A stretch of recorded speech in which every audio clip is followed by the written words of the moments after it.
Welcome to Suman TV. నేను మీ నవీన్. ప్రస్తుతం నేను ట్రీట్మెంట్ రేంజ్ హాస్పిటల్లో ఉన్నాను. మనతో ఉన్నారు ప్రముఖ సైకో సెక్సువాలజిస్ట్ డాక్టర్ సునీల్ కుమార్ రెడ్డి గారు. హాయ్ సార్, నమస్తే అండి. నమస్తే సార్, చాలా మంది కూడా అంగస్తంభన సమస్యలతో బాధపడుతూ ఉంటారు. సో ఇప్పుడు వచ్చేసేసి మారుతున్న ఈ లైఫ్ స్టైల్తో పాటుగా ఈ సమస్యలన్నీ వస్తూ ఉన్నాయి. కానీ ఏంటంటే మనం ప్రీవియస్ వీడియో చేసాం, దాని కింద ఒక కమెంట్ వచ్చింది, సార్ మేము సెల్ఫ్ డయాగ్నైస్ ఎట్లా చేసుకోవాలి, అంటే మాకు అంగస్తంభన లోపం ఉంది అనేది ఎట్లా తెలుసుకోవచ్చు, అది స్టార్టింగ్ స్టేజ్లోనే అనేసి అడుగుతా ఉన్నారు. దానికి ఏమైనా తెలుసుకోవచ్చా అండి? యాక్చువల్గా మనం ఏంటి అంటే అంగస్తంభన లోపాలు మనమే ఎలా పరీక్షించుకోవాలన్నది రెగ్యులర్గా అడిగే క్వశ్చన్స్ అండి. యూజువలీ అంగస్తంభన అనేది ఎప్పుడు జరుగుతుంది?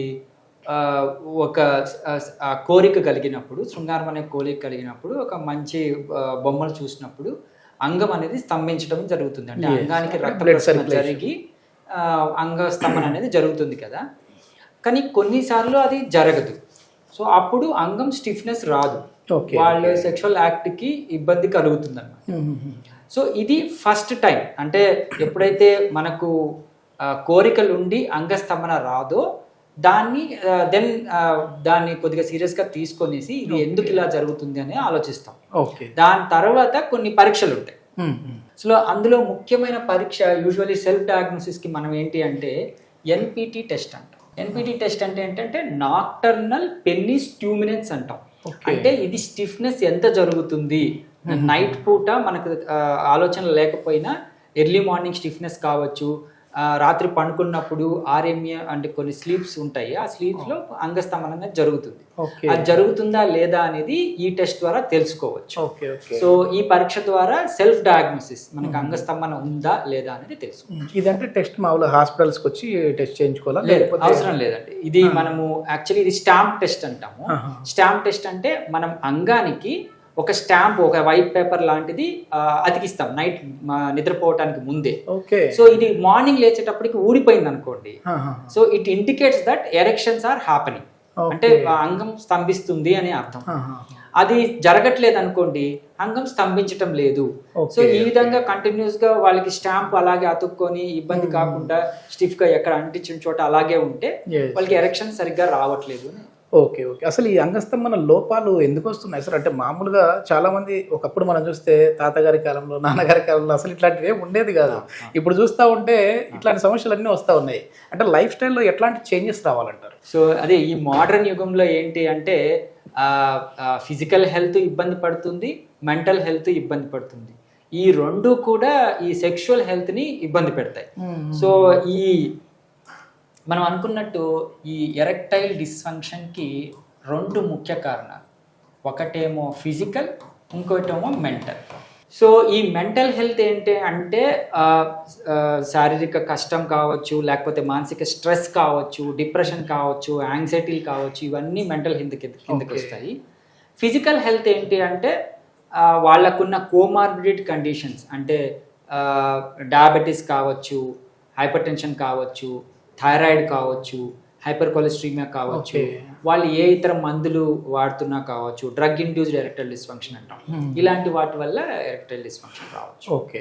దీన్ని మామూలు మెడిసిన్ ట్రీట్మెంట్ ఏంటి ఇక్కడ మన ట్రీట్మెంట్ రేంజ్ హాస్పిటల్లో ఎట్లాంటి ట్రీట్మెంట్ ఉందా? సో ముఖ్యంగా ఈ పురుషాంగ స్తంభన లోపాలు, ఈ రక్తానికి పెన్నిస్కి రక్త సరఫరా సరిగ్గా లేకపోవడం వల్ల వీళ్ళకి ఎరెక్టైల్ డిస్ఫంక్షన్ వస్తుంది కదా.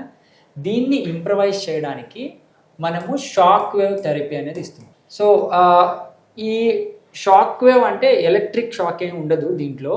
యాక్చువల్లీ ఒక సౌండ్ వేవ్స్ ద్వారా అంగానికి ఒక మసాజింగ్ టెక్నిక్ లాంటిది పెడతాం. సో ఈ థెరపీలో ఏమవుతుంది అంటే అంగంలోని కణజాలాన్ని యాక్టివేట్ చేసి బ్లడ్ సప్లైని ఇంప్రవైజ్ చేయటం. సో ఇది ఎటువంటి సైడ్ ఎఫెక్ట్స్ లేకుండా ఈ ఎర్లీ ఏజ్లో కానీ లేట్ ఏజ్లో వచ్చిన ఎరెక్టైల్ డిస్ఫంక్షన్ని కరెక్ట్ చేస్తుంది. ఇది అసలు ఈ ట్రీట్మెంట్ ఎన్ని రోజులు ఉంటుంది సార్? అంటే దీనివల్ల ఏమైనా సైడ్ ఎఫెక్ట్స్ ఉంటాయా? అంటే అంగానికి ఒకవేళ మీరు అంటున్నారు ఆ పేరులో చూస్తేమో షాక్ కనపడతా ఉంది, సో కానీ కేవలం అది సౌండ్ వేవ్ అంటా ఉన్నారు, ఏమైనా సైడ్ ఎఫెక్ట్స్ ఉంటాయి దాని నుంచి? సో ఈ షాక్ వేవ్లో ఏంటంటే ఫస్ట్ మిత్స్ ఎక్కువ, అంటే అపనమ్మకాలు ఎక్కువ ఉన్నాయి. అంటే షాక్ ఇస్తారేమో అని కానీ. సో అట్లాంటి ఎటువంటి సైడ్ ఎఫెక్ట్స్ కానీ ఎలక్ట్రిక్ షాక్ కానీ అలాంటివి ఏమి ఉండవు. ఓకే. బట్ డౌట్ ఏంటంటే డ్యూరింగ్ ప్రొసీజర్ చేసేటప్పుడు ఏమన్నా ఇబ్బంది అవుతుందా అనేసి అడుగుతూ ఉంటారు.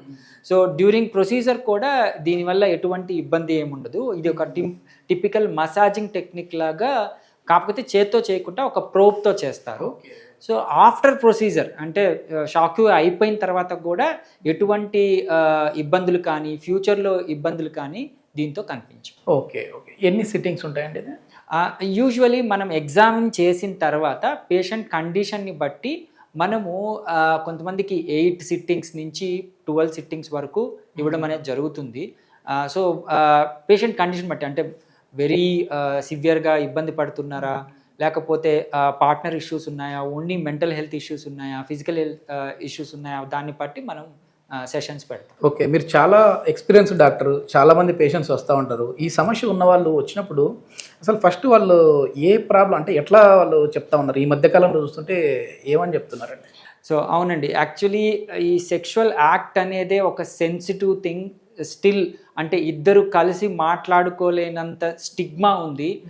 దట్టు ఇండియా లాంటి ఒక కల్చరు, ఒక ఫ్యామిలీ థింగ్స్ ఉన్న దాంట్లో ఇలాంటివి చర్చించడం కూడా కష్టం.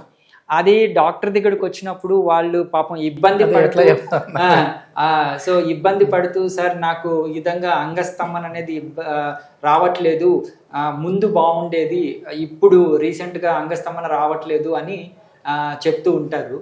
అండ్ వాళ్ళు కోడ్ వర్డ్స్, సార్ నాకు నరాల బలహీనత ఉంటుంది అని ఎవరో చెప్పిన మాటలు నాకు చెప్పటము, ఇలాగ వాళ్ళు ఎక్స్ప్రెస్ చేస్తారు. ఫైనలీ యాజ్ ఎ డాక్టర్గా మనం ఏంటంటే వాళ్ళని సూత్రం చేసి సాఫ్టన్ చేసి యాక్చువల్గా ఏమి ఇబ్బంది పడుతున్నారు అని తెలుసుకోవడం అనేది జరుగుతుంది. ఓకే.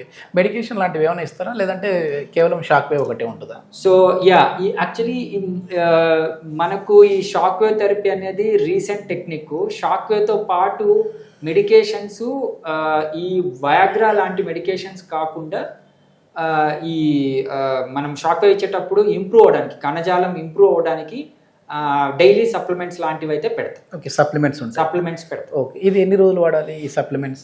యూజువల్లీ మనం షాక్ వేవ్ అయ్యేంత వరకు మెడికేషన్స్ పెడతాము, దాని తర్వాత ఆపేయచ్చు. ఓకే. మొత్తానికి ఏంటంటే ఇప్పుడు మీరు చెప్పిన లక్షణాలు అవి ఉన్నాయి అంటే వాళ్ళే సెల్ఫ్గా అంగస్తంభన లోపం ఉంది అని చెప్పి తెలుసుకోవచ్చు.